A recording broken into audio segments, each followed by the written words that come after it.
What are the pros and cons of corporate law? Corporate law में big city life, judiciary में small town life. small town life.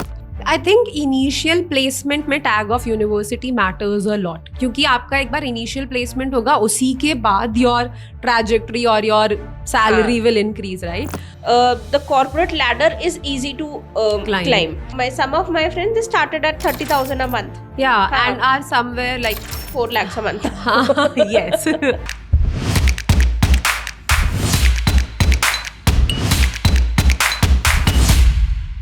Hi guys, welcome back to the YouTube channel of Legal Edge After College. मैं हूँ मानसी और मैं हूँ अर्पिता और आज हम आपके स्पेशलाइजेशंस इन LLM की सीरीज का 4th एपिसोड लेके आए हैं, जिसमें हम डिस्कस करेंगे स्पेशलाइजेशन इन कॉर्पोरेट लॉ।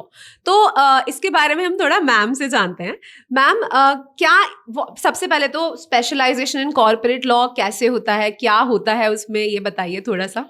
सो कॉर्पोरेट लॉ LLM ना अपने आप में इतनी अच्छी चीज है क्योंकि ये ना आपको एक सब्जेक्ट में स्पेशलाइजेशन नहीं कराता, ये आपको एक स्ट्रीम में स्पेशलाइजेशन कराता है। तो आप IPC में स्पेशलाइजेशन नहीं करोगे, आप क्रिमिनल लॉ में करोगे। सिमिलरली आप कंपनीज एक्ट में स्पेशलाइजेशन नहीं करोगे, आप कॉर्पोरेट लॉ में स्पेशलाइजेशन करोगे। तो कॉर्पोरेट लॉ चुनने का एक लौता एजेंडा जो बच्चों का होता है वो है placements, right?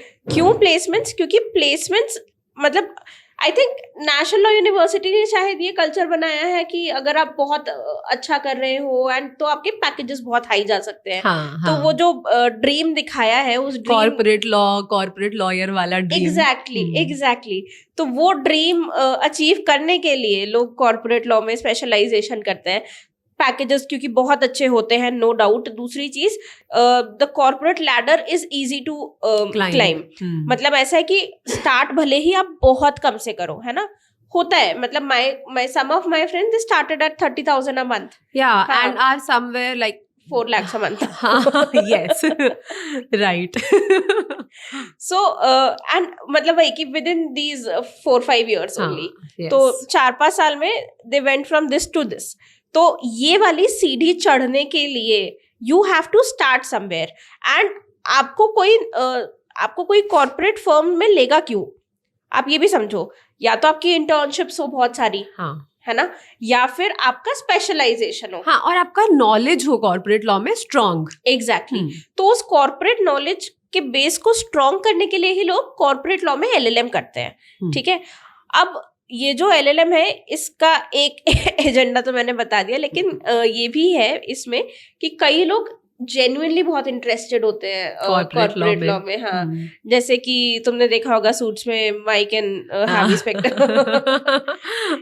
So much interested in corporate law and in depth कितना वो लोग इंटीग्रेटली नहीं होता रहता था उस पूरी सीरीज में। तो वैसे नहीं होता है, पता है, इंडिया में वैसा नहीं होता है कि सारा डील हो गया है, लास्ट में हार्वी स्पेक्टर एक फोन करेगा एंड सब खत्म। वैसा नहीं होता है रियल लाइफ में। लेकिन it is an interesting area to practice. इसमें आगे डिटेल में मैं बताऊंगी कि क्या क्या चीजें होती है, कहाँ से कर सकते हो, क्या क्या करियर ऑप्शंस है after you do your LLM in corporate law. लेकिन उसके पहले एक क्वेश्चन है ना, what are the pros and cons? Pros तो चलो ठीक है, सबको पता है, लेकिन what are the pros and cons of corporate law? So I think pros तो मैम ने काफी बताई दिए हैं। The ladder to climb is very easy. अगर आप एडवोकेसी में जा रहे हो तो बहुत स्ट्रगल है, उतने पैसों पे पहुंचने के लिए आपको 10 से 15 साल प्रैक्टिस करनी पड़ेगी। आप यहाँ 3 से 4 साल में उस पैकेज पे पहुंच सकते हो। अब कॉन्स की मैं बात करती हूँ, मतलब package and also if you have interest तो वो प्रो है। अगर आपका इंटरेस्ट नहीं है तो आप कॉर्पोरेट लॉ में जाके बोर भी हो सकते हो, which is same with anything at all. दूसरे, अब जो सबसे बड़ा कॉन है that is the corporate law firm culture. वहां कोई फिक्स्ड वर्क टाइमिंग्स नहीं है, you don't have a 9 to 5 job. वो 9 घंटे की नौकरी नहीं है, वो 24 घंटे की नौकरी है, ठीक है। तुमको सोने के लिए मिलेंगे 6 घंटे हार्डली और थोड़ा बहुत टाइम अपने लिए। But when the deadline is near, जब आपको काम करना है तो आपको काम करना है। इट डज नॉट मैटर कि वो वीकेंड है या वीक डे है, क्या है, उससे फर्क नहीं पड़ता। बट फिर पर्क्स में एक और चीज है कि कॉर्पोरेट लाइफ अदरवाइज मतलब अगर डेडलाइन नियर नहीं है तो you have a 5-day week, Saturday Sunday पूरे हाँ। तुम्हारे, फ्राइडे रात से पूरी तुम्हारी है, करो जितनी पार्टी करनी है, जो करना है करो. Then corporate parties is also a good culture for people who want to explore it. So there are corporate parties which are good parties, तो that is also a pro. You live in a retrieve भी होते हैं, पता है, corporate जब retrieves. हाँ। या हाँ, दोज आर ऑल्सो वेरी गोवा नाइस. लेके जाते हैं, मतलब मैं तो बहुत So छोटी I बातें कर रही went हूँ. with my last company. We went to Hyderabad, like that was merely a resort, and we lived in that resort for 2 days. तो मतलब ऐसे गोवा वोवा हम नहीं गए थे, बट रिजॉर्ट में भी हमने बहुत फन किया था. It was such a lovely resort जिसमें हमने स्टे किया था. तो वो चीज इज ऑलवेज देयर, राइट. उसके अलावा अगर हम कॉन्स की और बात करें तो कॉन्स में फिर आपका वर्क लाइफ बैलेंस नहीं है. If you want to build a family with a corporate law firm तो वो थोड़ा सा डिफिकल्ट हो सो जाता जिस फ्रेंड की मैं बात कर रही हूँ ना, who went from 30,000 to 4 lakh, है. मतलब वैसा होता था बीच में. शी वेंट कम्प्लीटली मिसिंग, है ना, कहीं नहीं है, ग्रुप्स पे एक्टिव नहीं है. So we got worried for her कि क्या हो गया है, what happened. We tried calling her, किसी भी टाइम पे फोन करो, फोन नहीं उठा रही है, टाइम नहीं है, हाँ. वर्क बहुत है. फिर उसके बाद when she called back, she told us कि she has to get up really early because she has to reach her office by 9 AM. Oh God. तो she has to leave by 7:30. तो वो 7:30 घर से चली जाती है. एंड जब वही डेडलाइंस आ रही है, डेडलाइंस पास में है, तब कुछ भी करके वो 12 बजे से पहले घर ही नहीं आ पाती है. एंड राइट, अगर आपको सुबह 7 बजे घर से जाना है, आप 12 बजे घर आ रहे हो और सोते सोते 2 बज रहा है, and then you are again getting up at 6:30. But हाँ, मतलब this initial struggle is obviously there. एक और पर्क भी है, ये सेम चीज, it's a perk also, it's a con also, that you enjoy the big city life. If you want to enjoy it, then you enjoy the big city life. So if you don't want to enjoy it, then you regret the big city life. यही है. हाँ, right. Judiciary और corporate का debate ही यही है.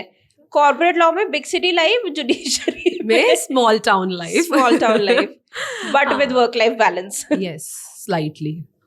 But हाँ, देखो, coming back to again what ma'am said, ये जो आपका स्ट्रगल है ना, this struggle of corporate life also if you want can end in 4-5 years.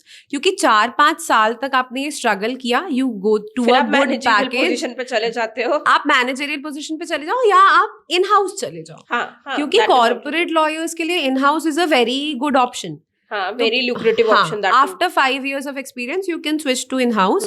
और अगर तुम्हें कॉर्पोरेट में तुम 30 लाख रुपए साल का कमा रहे हो तो तुम इन हाउस में जाके आराम से 50 लाख रुपए साल का कमाओगे. So that's always a good option. तो प्रोस सुन लिया. और पता है, मुझे पता है कि इस पूरे वीडियो से ना बच्चे ये सब सुनना ही नहीं है, उन्हें वर्क लाइफ बैलेंस नहीं चाहिए. ठीक है, स्टार्टिंग के करियर के 4-5 साल में हाँ. नहीं है वर्क लाइफ बैलेंस तो भी चलेगा, पैसा तो है ना.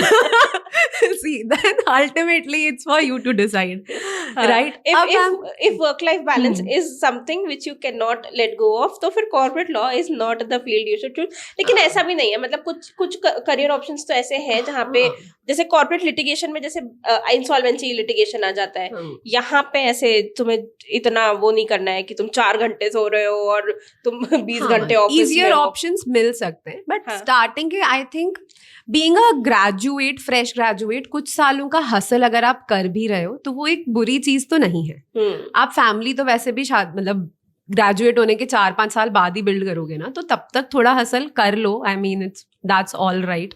Ma'am, what are the career options that they have? ठीक है, तो करियर ऑप्शंस तो बहुत सारे होते हैं. कॉर्पोरेट लिटिगेशन होता है, आप लॉ कॉर्पोरेट फर्म्स ज्वाइन कर सकते हो. मर्जर्स एंड एक्विजिशन में आप अपना करियर बिल्ड कर सकते हो. इंसॉल्वेंसी लिटिगेशन में आप करियर बिल्ड कर सकते हो. ऑल्टरनेट डिस्प्यूट रेड्रेसल अब इतना बड़ा और इतना upcoming, growing and booming, exactly industry हो गई कि यहाँ पे भी आप अपना करियर बिल्ड कर सकते हो. इसके अलावा जो कॉर्पोरेट लिटिगेशन होते हैं, जो वाइट कॉलर क्राइम से रिलेटेड लिटिगेशन होते हैं, आप उसमें भी अपना करियर बना सकते हो, उसमें भी अपना नीश डेवलप कर सकते हो. तो मतलब you have wide option to choose from. हाँ, real estate banking is also a good option. मतलब 2 अलग अलग चीजें, real estate and banking are also 2 good options. Exactly, हाँ, banking and financial sector of course. मतलब अगर आपको सेबी एग्जाम देना है, मतलब आपको गवर्नमेंट सर्विस में भी जाना है, कॉर्पोरेट में भी सेबी करना है या कुछ और करना है, और if you have a background in corporate, तो बेस्ट। That's also good. हाँ, और ये भी है कि ये नीश डे 1 से डेवलप नहीं होगा कि आपको लगे कि हाँ मुझे डे 1 में सीधे मर्जर एक्विजिशन में ही चाहिए या मुझे सीधे इंसॉल्वेंसी लिटिगेशन में ही जाना है, तो ये डे 1 से नहीं होगा। This niche is developed gradually and that you can decide with time with your career trajectory that what angle you want to go for. ठीक है, एक क्वेश्चन और कि ये जो हम बात कर रहे हैं कि कॉर्पोरेट में इतना सैलरी उतना सैलरी, यहाँ तक पहुँचने में does your university matter, like the tag of university matter? I think initial placement में tag of university matters a lot, क्योंकि आपका एक बार इनिशियल प्लेसमेंट होगा उसी के बाद योर ट्रैजेक्टरी और your salary will increase, right? तो for initial placement if you have a NLU tag, that somewhere or the other matters. NLU tag या फिर a good private university tag, I think it matters. It does matter। और पता है matter क्यों करता है? क्योंकि सबसे पहली चीज, मतलब जिस चीज को ना हमारे स्टूडेंट स्पेशली बहुत फेस करते हैं, जो अब LLM नेशनल लॉ यूनिवर्सिटी से करना चाहते हैं कि उनकी यूनिवर्सिटी में इंटर्नशिप अपॉर्चुनिटीज ही उन्हें नहीं मिली। हाँ, राइट। और इंटर्नशिप अपॉर्चुनिटी कम होने से भी थोड़ा फर्क पड़ता है क्योंकि आपको वैसा एक्सपोजर ही नहीं मिला जो आपको 5 साल में मिलना चाहिए था। आपको वो एक्सपोजर नहीं मिला, आपके पास अपॉर्चुनिटीज कम थी।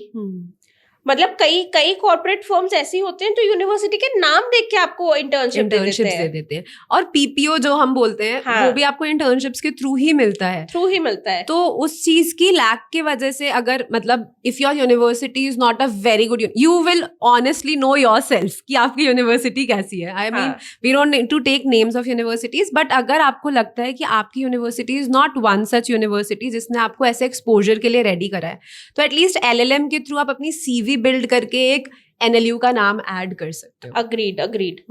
ठीक है, NLUs कौन से ऐसे हैं जो अच्छे कोर्सेज ऑफर करते हैं? तो वही मानसी वाला है ना, जनरल LLM। ठीक है, तो NLS NALSAR general LLM but good. आगे के मैम बताएंगे। इसके अलावा कुछ और भी बहुत अच्छी यूनिवर्सिटीज हैं, जैसे वेस्ट बंगाल बहुत अच्छा कोर्स है, उसका भी कॉर्पोरेट लॉ का बहुत अच्छा कोर्स है। इसके अलावा HNLU भी करवाता है, RML भी करवाता है। कॉर्पोरेट लॉ का स्पेशलाइजेशन ना आपको हर जगह मिल जाएगा, बहुत जगह मिलेगा। हाँ। लेकिन कुछ अच्छी यूनिवर्सिटी से करने का फायदा GNLU में भी है शायद कॉर्पोरेट लॉ। क्या कॉर्पोरेट लॉ तो हर जगह होगा। हाँ। इसके अलावा जोधपुर में काफी अच्छा कोर्स है, अच्छा होगा। कॉर्पोरेट लॉ का कोर्स जोधपुर का काफी अच्छा है। प्राइवेट यूनिवर्सिटीज की अगर बात करें तो जिंदल का कोर्स बहुत अच्छा है, सिम्बायोसिस का बहुत अच्छा है। तो ये 2 यूनिवर्सिटीज के कोर्सेज भी बहुत अच्छे हैं। इसके अलावा अगर कहीं और से करना है तो आप कर लो, आपकी मर्जी है।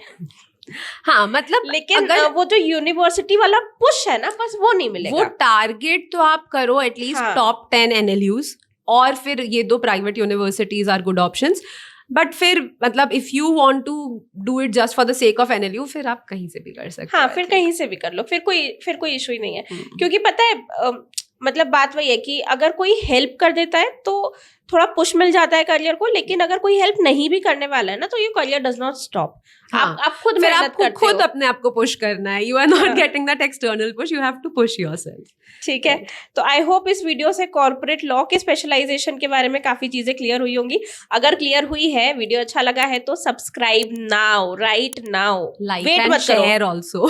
यस, ठीक है। We hope guys that this was helpful for you. Okay, take care and bye-bye.